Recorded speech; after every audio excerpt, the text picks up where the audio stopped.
In today's tutorial, let's do some finger crochet together and put that to great use as we do an afghan. I'm going to show you how to be able to do this very simple. This is all the instructions are, just this little piece, and we're going to be able to do this right after this. Welcome back to the Crochet Crowd as well as yarnspirations.com. I'm your host Mikey. Today's tutorial we are going to experience this particular afghan. This is called finger crochet, so leave those crochet hooks in your bag.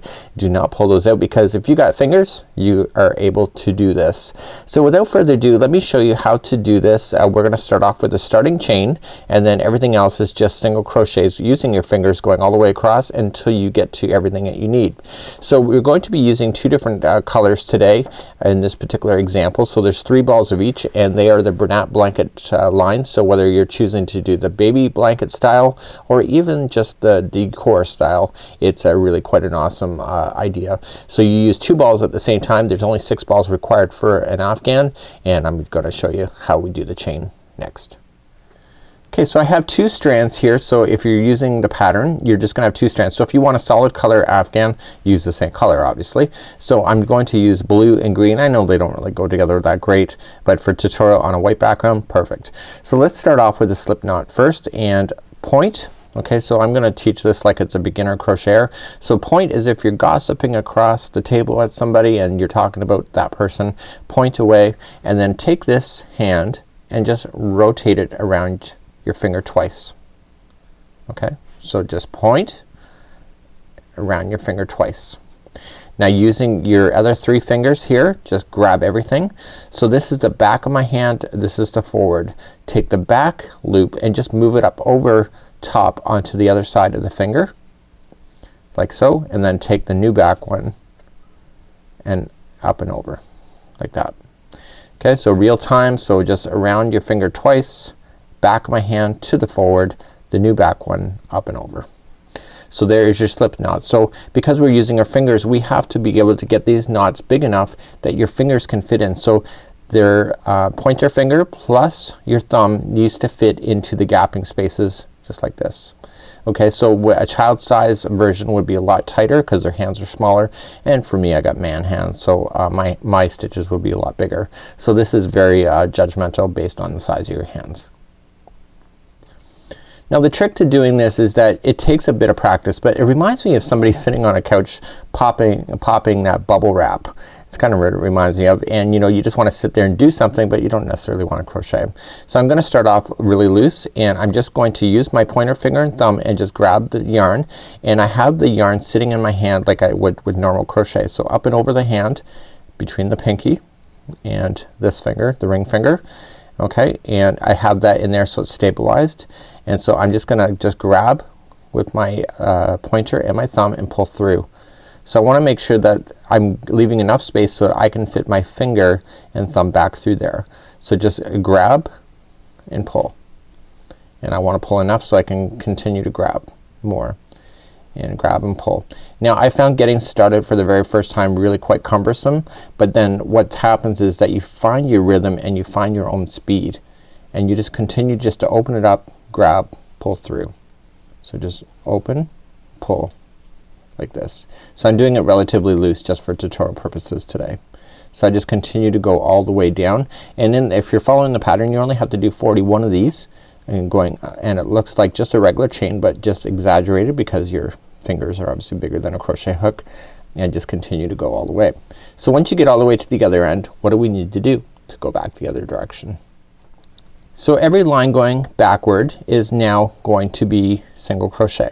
So in this case, because we're starting on the first chain, we don't chain one first, but we immediately go to the next chain available to you, which is right here.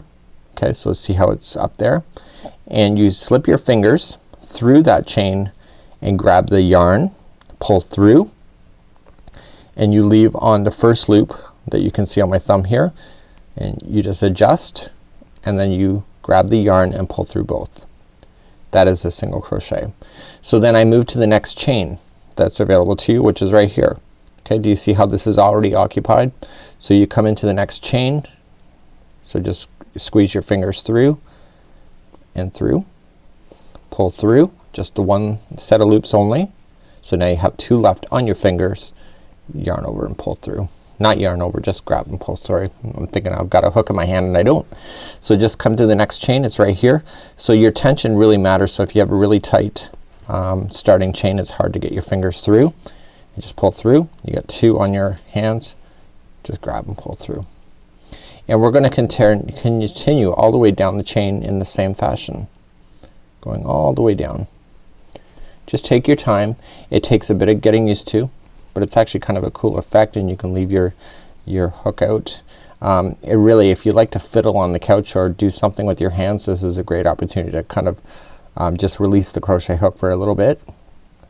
And don't get rid of your crochet hook, because I'm gonna want to teach you other stuff down in the future, but you can just finger crochet yourself across.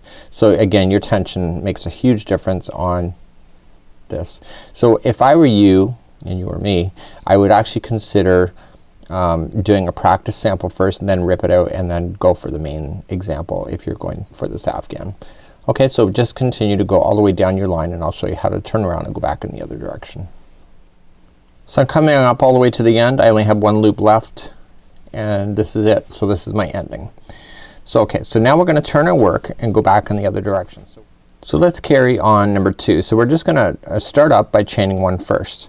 So we're gonna pull through. So this is row 2, and this is the same row that's gonna be in all of them. And what we need to do is kind of identify the stitches that are going on top. So here's the first set of stitches. There will be 4 strings in each one of the stitches. Okay, so remember, front loops is the front section, the back loops is the back, but together they make a stitch. So using your finger, just squeeze yourself into that stitch, pull through. Okay, and you have 2 sets now on your thumb and pointer, and just yarn over, pull through. So you continue on down the chain, or down the stitches, and just look for it. So you got 2 sets of strings, and just put your fingers through and grab it. And again, this takes a little bit of practice, so I'm kind of rough on camera. I've been practicing a little bit, but I think by the time you get to a few rows of these, it'll be a lot easier to be able to master. So you're just gonna continue to go all the way down, looking for 2 sets of strings, and your eyes will get used to it as well. You know, the colors make the world of difference as well if you're trying to find your stitches as well. So light stitches or light yarn would be probably the best. So you're just gonna single crochet yourself all the way down the chain like you would. So please continue to do that. So I'm coming up all the way to the end. There will be 1 stitch left at the very end, and that concludes off that round. So as it gets bigger, it gets easier to work with, just like so, and you can start to see that the stitches are looking a lot more consistent. So let's start up the next one. So they're all the same going forward. So you yarn or pull through 1, that's chain 1, going into this stitch, the first one, just like that. So now it's starting to use different kinds of fingers. When I say different kind of fingers, instead of you know, I'm actually getting a little bit used to it, so I'm kind of getting more lazier and just kind of doing more stitch manipulation with my fingers to do it. And isn't that the kind of the cool thing about crochet and knitting, is that once you find your voice, you can actually do your own thing, make it work for you, and have a project that you're pretty proud of. You know, it's not about everybody doing the exact same thing. We're not an ant colony. We are crocheters. We have creativity, and if you can figure out easier ways to do things, then by all means, that's all the power to you. So you're gonna start seeing the consistencies coming up in your project, and again, the size of your hands makes a difference on the size of your afghan, but this would be kind of a neat project to be able to work on while you're watching TV. I'll have to keep an eye on it a little bit for where your stitches are, but I'm finding myself getting a lot more easier to be able to manipulate this. So I'm almost done. I got 2 more stitches to go. At least I think I do.